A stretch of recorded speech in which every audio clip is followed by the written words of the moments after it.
Winter has finally arrived over Israel and the Gaza Strip, and with it a new, harsher phase of a war that many hoped had already peaked. Heavy rains and strong winds have swept across Gaza's crowded tent encampments, turning dirt tracks into rivers of mud and shredding canvas shelters that hundreds of thousands of displaced people rely on for basic protection. Images of children standing knee-deep in filthy water and families huddling in collapsed tents have flooded social media and international news feeds. Hamas has seized on these scenes, framing them as proof that Israel is deliberately blocking aid and leaving civilians to suffer. The movement has even coordinated a campaign under the title "Gaza is sinking," arguing that the enclave is collapsing under the combined weight of winter storms and Israeli policy. Israeli officials, for their part, insist that aid is entering according to agreed procedures, with delays caused by security checks designed to prevent weapons and dual-use materials from reaching armed groups. They stress that many of the buildings now gone in Gaza were not simply civilian structures, but locations where Hamas hid weapons, command centres, tunnel shafts and rocket-launching infrastructure. In their telling, the same schools, mosques and apartment blocks, now cited as symbols of humanitarian tragedy, were used for years as shields for an entrenched military network deep under the Strip. That military network is at the heart of one of the most sensitive disputes now facing mediators. What to do about dozens? Israel says roughly 200 Hamas fighters trapped in tunnel segments on the Israeli-controlled side of Rafah. Those militants, split into small cells and cut off from higher command, are believed to be running dangerously low on food and water. Some tunnels may already have flooded as rain seeps into the underground system. Israeli leaders have repeatedly stated that they will not allow these fighters simply to emerge and return to Hamas-run territory. Hamas has declared that its men will neither surrender nor lay down their arms. The result is an impasse that threatens the fragile ceasefire in the Rafah sector. According to Israeli officials, the United States has been pressing hard behind the scenes to close what Washington calls the Rafah file, so that broader plans for the day after in Gaza can move forward. American envoys have reportedly floated the idea of moving the trapped militants to a third country. Turkey is mentioned as one possible destination in exchange for their disarmament and guarantees that they will not return to combat. At this stage, however, such ideas remain only proposals, and the Israeli Prime Minister's office has carefully avoided confirming any concrete release arrangement. A senior Israeli security official summed up the mood in Jerusalem by warning that the Americans are failing to form a foreign force, so they are opting for interim solutions which for now are unacceptable to Israel. In other words, Israel fears that temporary fixes will crystallize into permanent arrangements without first dismantling Hamas's military capacity. That disagreement lies at the heart of the emerging rift between Washington and Jerusalem over the next phase of the conflict. The Trump administration, now back in the White House and determined to shape a new regional architecture, has drafted a UN Security Council resolution to create an international stabilization force for Gaza as part of its day after plan. The idea is to deploy an Arab-led multinational contingent that would help demilitarize the Strip, oversee security and, crucially, pave the way toward reconstruction and a political process that includes a path to a Palestinian state. Israel accepts in principle that foreign troops may eventually deploy in Gaza, but insists on a rigid sequence: demilitarization first, reconstruction only after Hamas is disarmed and dismantled. In Jerusalem's view, any rush to rebuild before that happens risks entrenching Hamas's rule, allowing the group to rearm under the cover of civilian projects.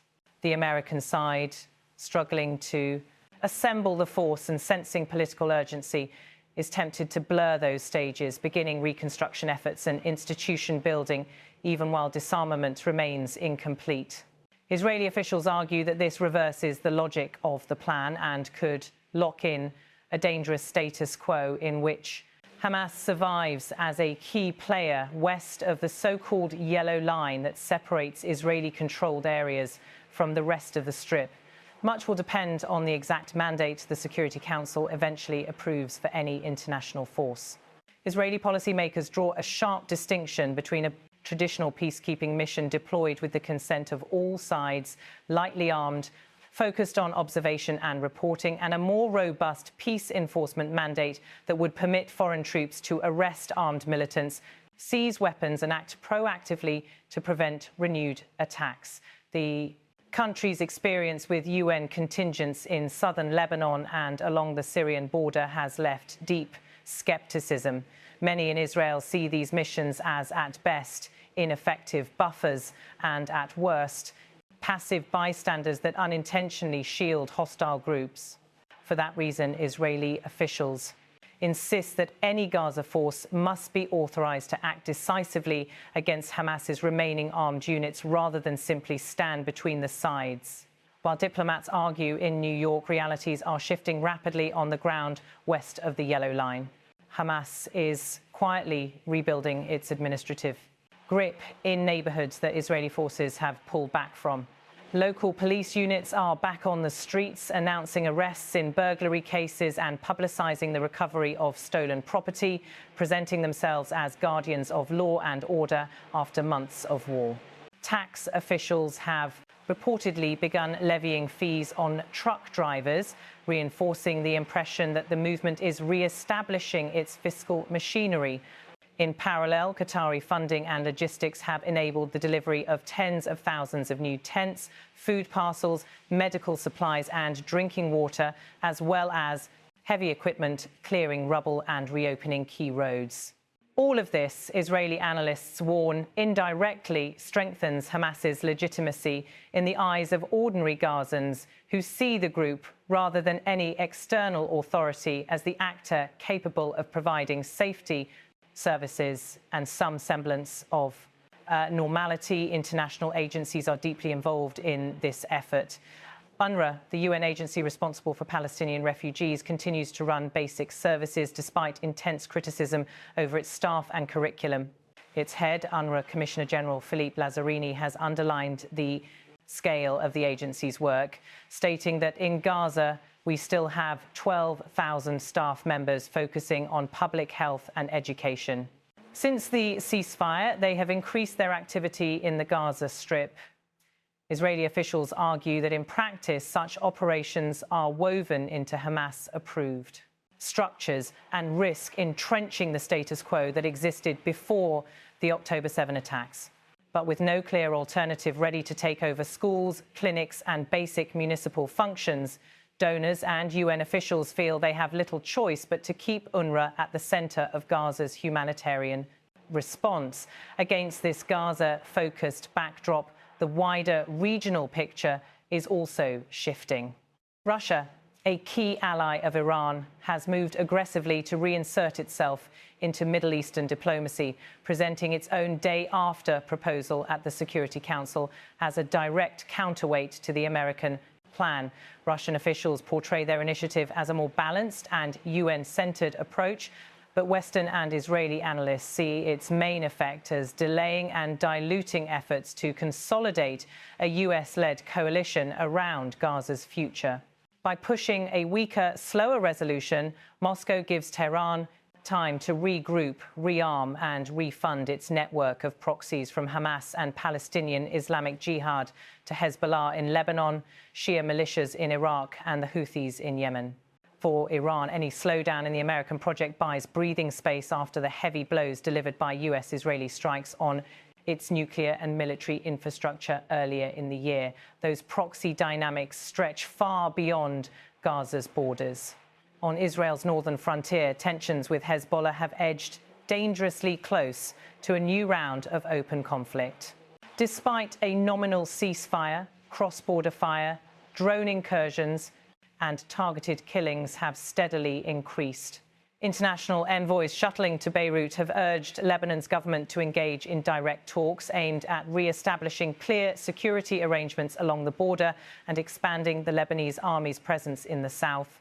Hezbollah's leadership however, has used speeches and an open letter to draw clear red lines, rejecting any process that would gradually strip the movement of its heavy weapons or push it north of the Litani River. Lebanese political figures describe their country as a permanent pressure zone, squeezed at once by Israeli military strikes, financial sanctions, tough conditions on international aid, and internal economic collapse. In this environment, the room for a durable border arrangement that satisfies both Israeli security demands and Hezbollah's insistence on retaining its arsenal is painfully narrow. Meanwhile, Iran itself has sent fresh shockwaves through maritime corridors. The Islamic Revolutionary Guard Corps, IRGC, has admitted seizing the tanker Talara, an Emirati-linked vessel sailing under a Marshall Islands flag in the Gulf of Oman en route to Singapore, claiming to be acting on a domestic court order and alleging regulatory violations. International maritime monitoring firms reported that small boats swarmed the tanker before it turned toward Iranian waters, while US officials said a high-altitude MQ-4C Triton surveillance drone observed the incident from the sky. Tehran portrays such seizures as enforcement of safety or sanctions rules. Critics see them as hostage-taking on the high seas. Some commentators in Israel and the West argue that if Iran continues to detain foreign tankers under legal pretexts, other states should consider reciprocal actions against Iranian-flagged vessels to raise the cost of this tactic. What makes this behaviour more striking is Iran's own deepening internal crisis, one not of oil but of water. After 5 consecutive years of severe drought, reservoirs feeding major cities have dropped to historic lows. Tehran, a metropolis of well over 9 million people, faces rationing, nighttime water cuts and widespread public anxiety. President Masoud Pezeshkian has repeatedly warned that without significant rainfall, the capital could reach the point where authorities must begin planning for evacuation of parts of the city.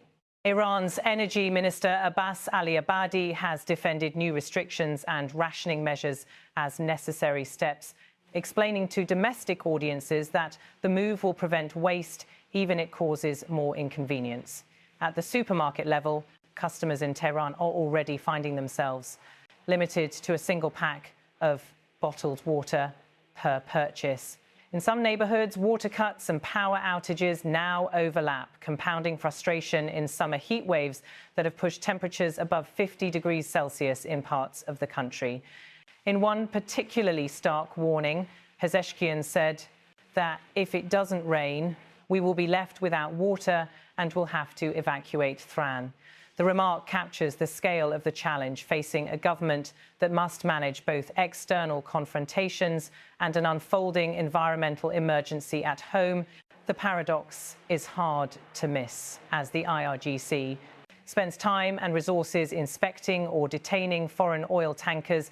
Millions of Iranians wonder whether their taps will run dry.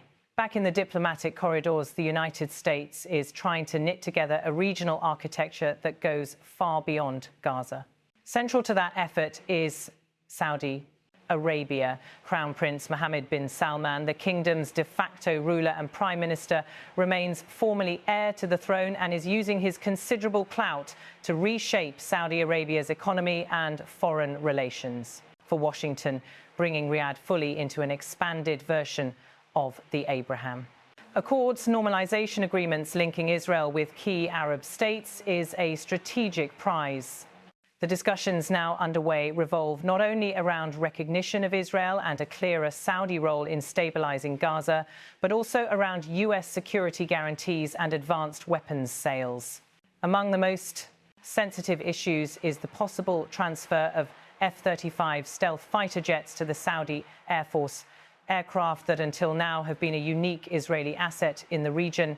Senior American and Saudi officials are preparing for high-level meetings in Washington, with President Donald Trump expected to host Mohammed bin Salman at the White House as part of a broader agenda that includes defense, nuclear cooperation and emerging technologies such as artificial intelligence.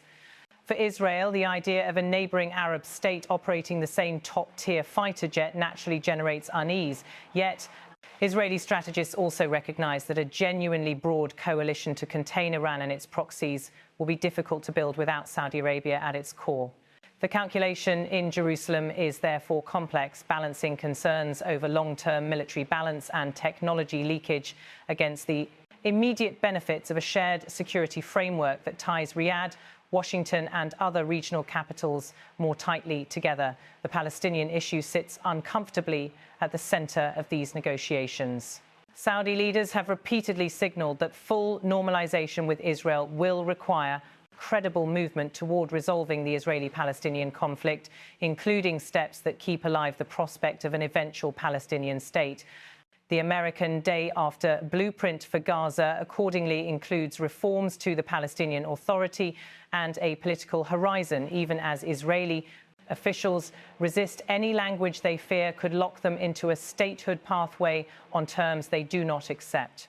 Russia's counter-proposal at the UN seeks to soften some of those reform requirements, a shift that may please parts of the Palestinian leadership, but is widely seen by Western diplomats as another attempt by Moscow to slow the US-shaped process and create space for its own influence and for Iran's. All of these layers, the tunnels under Rafah, the humanitarian disaster in winter-struck tent camps, the argument over who rebuilds Gaza and under what security conditions, the jockeying between Washington and Moscow, Saudi Arabia's calculations, Hezbollah's red lines in Lebanon, and Iran's mix of maritime brinkmanship and domestic water crisis interlock in ways that are hard to untangle. For Israelis, the core priorities remain demilitarizing Hamas, preventing the group from re-establishing full control over Gaza, deterring Hezbollah in the north, and ensuring that any international force deployed in the Strip has both the will and the legal authority to confront armed factions. For Palestinians in Gaza, the immediate concerns are far more basic: shelter from the cold, access to food, clean water, medicine, and the hope that reconstruction will not be postponed indefinitely by geopolitical bargaining. For regional powers such as Saudi Arabia, Egypt, Qatar and Turkey, the Gaza question ties into wider contests over leadership in the Arab and Muslim worlds, economic partnerships and security guarantees from Washington. In Western capitals, policymakers talk of a historic opportunity to reset the Middle East on more stable foundations, but their plans are already being contested by rival visions from Moscow and Tehran. As winter rain continues to lash the eastern Mediterranean, the coming weeks will bring critical tests whether mediators can find a face-saving solution for the fighters still trapped under Rafah, whether the UN Security Council can agree on a robust stabilisation force, whether Hamas and other groups will exploit humanitarian misery to reignite large-scale fighting, whether Saudi Arabia and the United States can strike a framework that ties normalization, security guarantees and Palestinian steps into a single package. In the background, Iran's water crisis, Russia's bid for leverage and the ever-present risk of escalation on Israel's northern border all raise the stakes. The region is in the midst of a profound reshaping of power balances and alliances. What happens next in Gaza's flooded alleys, in the corridors of the UN, in Tehran's parched streets, and in the meeting rooms of Washington and Riyadh will help determine whether this moment leads toward a more stable order or slides back into another cycle of conflict.